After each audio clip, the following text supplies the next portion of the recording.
That's for you. Oh, that's for you. Yes, it's a little sheep, a little lamb. That's for you. And this, the strawberry, the strawberry. That's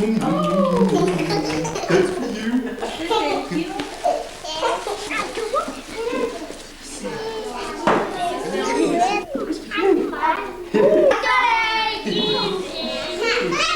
There's the cake. Oh, what have you got? That's great.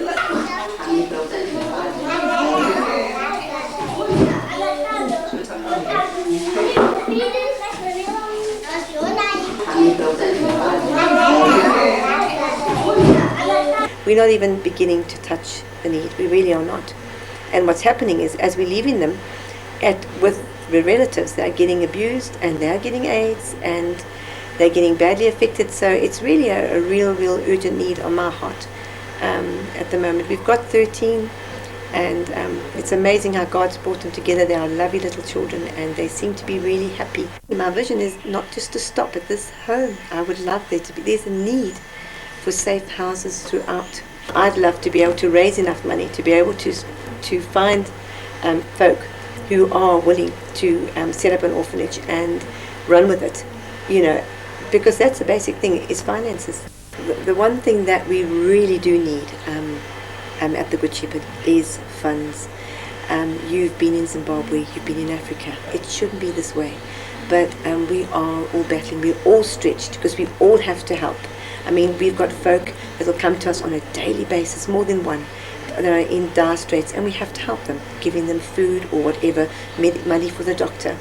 So there's no money, extra money in Zimbabwe. We need our guards. We have to have, we pay the house parents just a very little.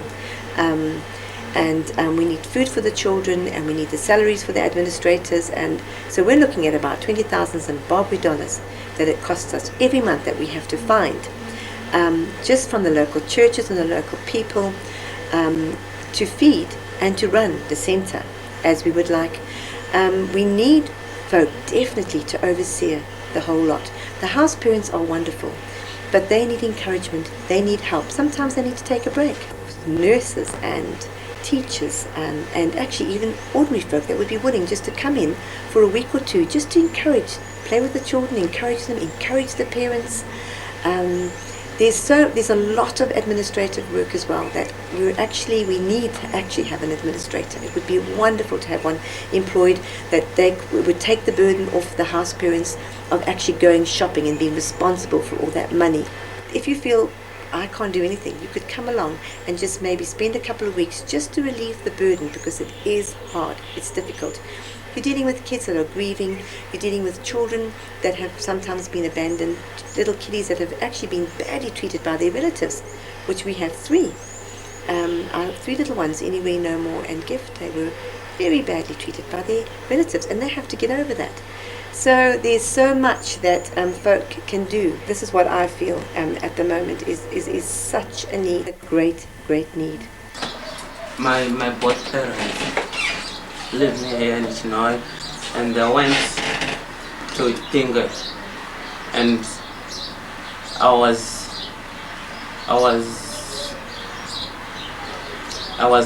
was left here with my brothers, and my brothers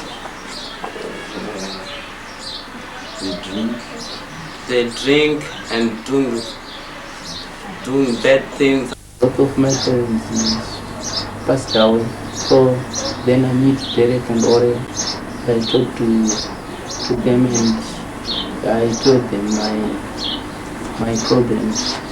I ran away from them. I went in the streets, and when I went to the street, I meet Derek and Ore, and they helped me with money and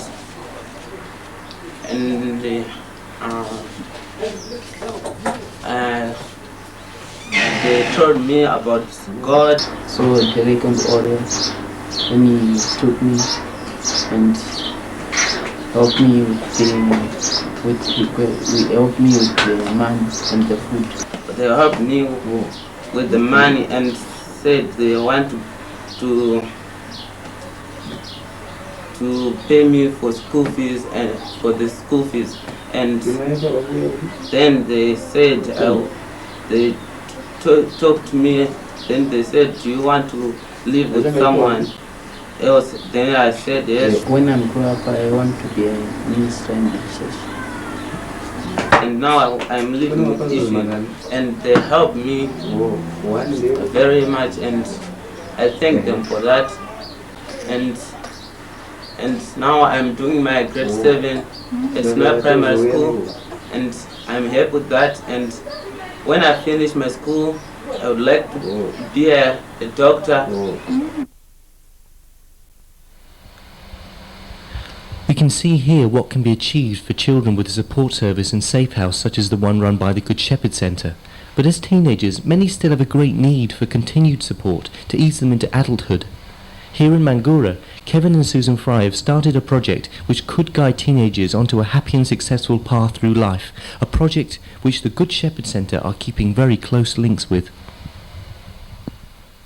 The Ingat Inn as an excellent opportunity to provide teenagers with a place where they can start making their own decisions, learn their independent living skills, learn how to fill out a job application, learn how to be ready for work, ready for school.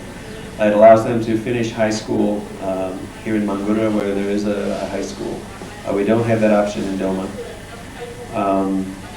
We would have these teenagers living with couples who would basically provide supervision for them so that they don't make drastic mistakes.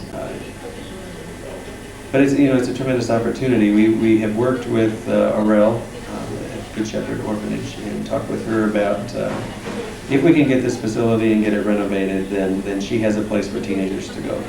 And I know that is a priority for her. And we have a beautiful facility here, a hotel with 60 rooms, a full kitchen, full dining facility. It also gives us an opportunity for certain types of vocational education. Food service, personal cooks, restaurant service, gardening. There's all kinds of things that we will have to do in that setting. Even some of the construction trades. One wing of the hotel is in fairly good condition. The other wing is in terrible condition. So the ongoing renovation could actually be part of vocational education. We know the building will take about 10.6 million Zim to bring it back to what we would consider minimum standards. Across the street is a good recreation facility which would allow us to teach these teenagers how to maintain their health and to have a healthy lifestyle. So the Ingat Inn has tremendous potential. The plans for the future don't just stop here. The Eden Children's Village Association, set up by Kevin and Susan Fry, has plans to create safe villages for children in need. We were taken to a site where a demonstration or prototype house had already been erected for viewing. We have worked very hard to find a building system that not only uses indigenous materials but also is affordable. We can build a cottage that will house a mother and an auntie and 8 children for 5,000 US. One of the nice things about using the local architecture here is that the entire weight of the building is carried on the outside. The roof frame and the outer walls carry the weight of the building. That uses eucalyptus poles for the roof timbers, and it uses grass thatching for the roof. So we're very free to use the inside space.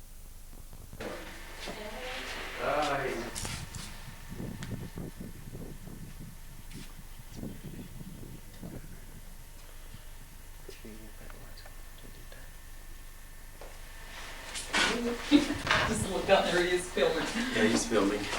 Yeah, this is the kitchen.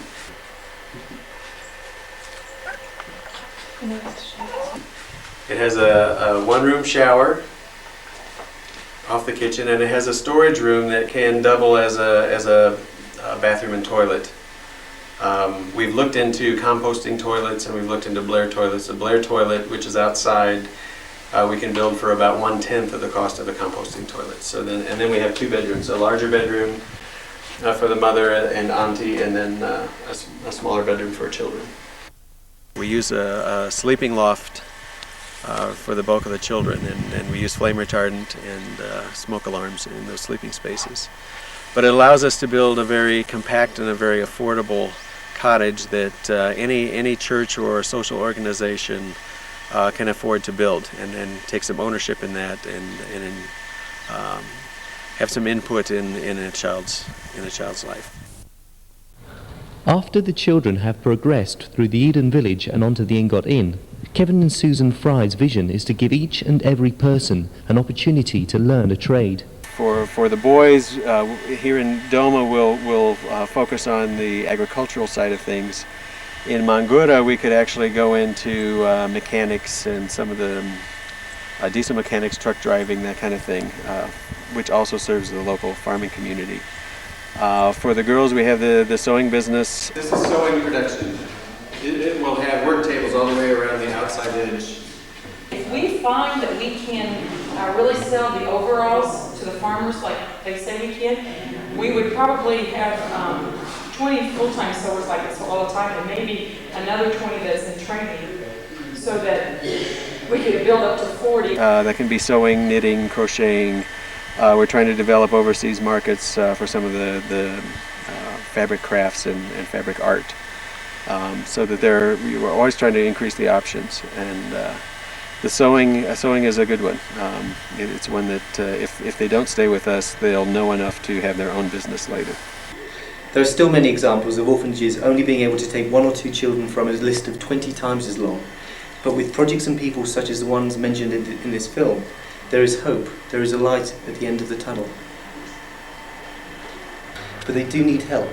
They need help from people whose hearts tell them that they can make a difference. And everyone can. Whether it's your time, your money, a needed skill, your willingness to train to help, or just your love, they're all needed. Please contact the addresses, even just to talk about the possibilities available. It may open your heart and mind to a deep joy never experienced, one of giving to people who are most in need in the world.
Rinoponesa Evangeli, rinoponesa Evangeli, rinoponesa. Chingurinda kuza kuti rinoponesa, chingurinda kuza kuti rinoponesa.